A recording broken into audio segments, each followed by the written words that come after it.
Now the latest developments for Apple's new watch. We now know more details about the software, which, like the iPhone, displays the user's apps and contacts at a glance.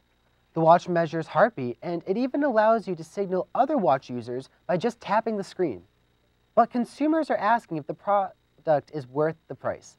The base price for the Apple Watch is $350, but throw in a flashy wristband and even an expensive finish, and it could skyrocket into the thousands.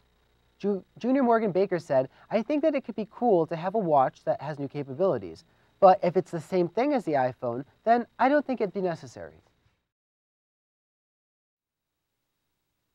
The Stanley Cup playoffs are underway, and the quest to raise the cup has begun.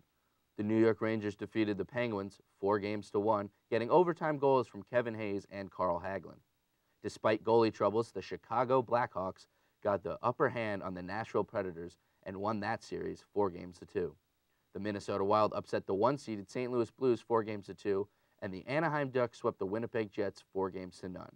The battle between the Canadian teams ended with Calgary beating Vancouver and the Canadiens beating the Senators, both teams winning 4-2. The Capitals beat the Islanders in 7 games, ending the Islanders' run at the Nassau Coliseum. The last series ends tonight as the Detroit Red Wings go to Tampa Bay to take on the Lightning in Game 7. The Franklin Pierce University baseball team has had the best regular season in school history and are ranked #1 in the country. The team has had great leadership, but an injury takes one of the captains off the field. I went to 2 doctors. I went to one in Keene, and I got the whole MRI stuff done, and basically just told me I had a partial tear in my lat and partial tear in my teres major, which is part of your rotator cuff. And they said I was going to be out for at least 6 to 8 weeks of complete rest, nothing at all, like no working out, no throwing, and they said I wouldn't be back to 100% for like another 3 to 4 months. So at the time it was basically looking like I wasn't going to be able to throw it all again this whole year. But I got a second opinion. I went down to Albany, New York, and I guess it's not as bad as it looked or as what it seemed. So I started a rehab throwing program for 3 weeks. I'm doing this for 3 weeks. I got my weighted ball stuff, not my weights, my TheraBand work.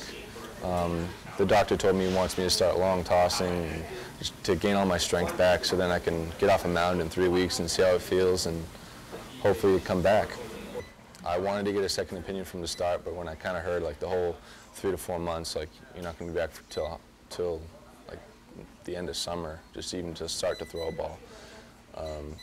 It was heart-wrenching because, I mean, I love the team, I love all the guys, and like they're my brothers, and just to know that I'm not out there with them, like especially during the run we're having right now, and like the team we have, I know we're gonna do some special things, and we got some special guys in the team. And just knowing that I'd have to watch, it was just it's not how I work. It's just not my mentality. New England has experienced one of the worst winters in United States history. With Winter Storm Juno, average snow gusts reached up to 80 miles an hour, with snow topping 35 inches. People are really starting to feel the effects. 2 years ago, Winter Storm Nemo toppled the athletic and activity center, the Bubble. According to meteorologists, Nemo was a historic storm, with the storm reaching accumulation records in most of the region. With the severity of this winter, attention has now been turned back to the Bubble, and if another collapse is possible. I think we're a little bit more comfortable with this because of the reinforcing that went on as it attached to the clubhouse itself. I think we're a little bit more comfortable with that. It's been a challenging winter already, but it seems to have held up very well to the 3 or 4 storms we've had in the last 2 weeks here. Am I more confident? Yes, for a wide variety of reasons. This bubble, first of all, it's new, of course, and new, doesn't have the age and wear on it. It's taller, and a taller bubble means a steeper bubble, and a steeper bubble means the snow will shed easier.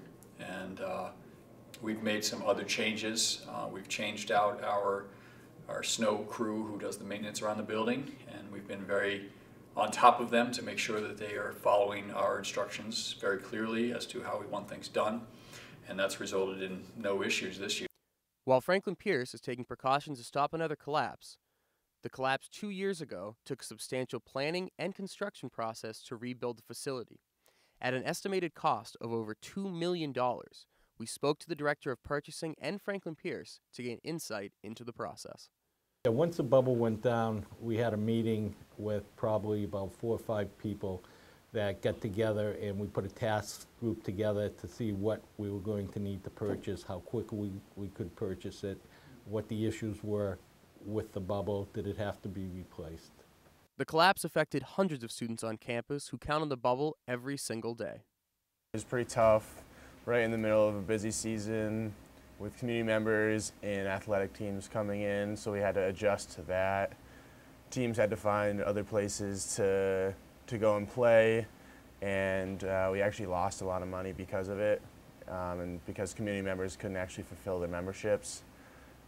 It was tough.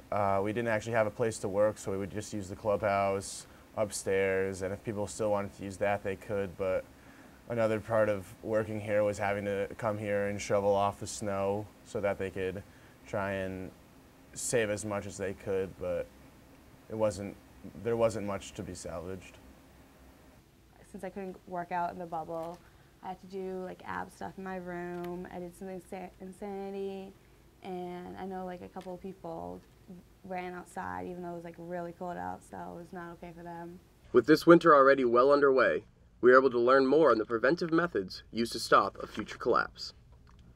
The cable support structure around the clubhouse section has changed significantly from the old bubble. It's reinforced more on the corners of where it attaches from the bubble itself to the block building, the clubhouse part of the bubble. It's reinforced there. That's is the weak link in the entire bubble anyway, where it attaches to the block building. So they reinforce the fabric there and the cable support structure in that location. While the facilities department is taking steps to prevent another collapse, the winter storms continue to roll in. With over 40 million people affected by storms in the U.S. Northeast, the only hope is that the rest of the season is easier on Franklin Pierce University and all of New England.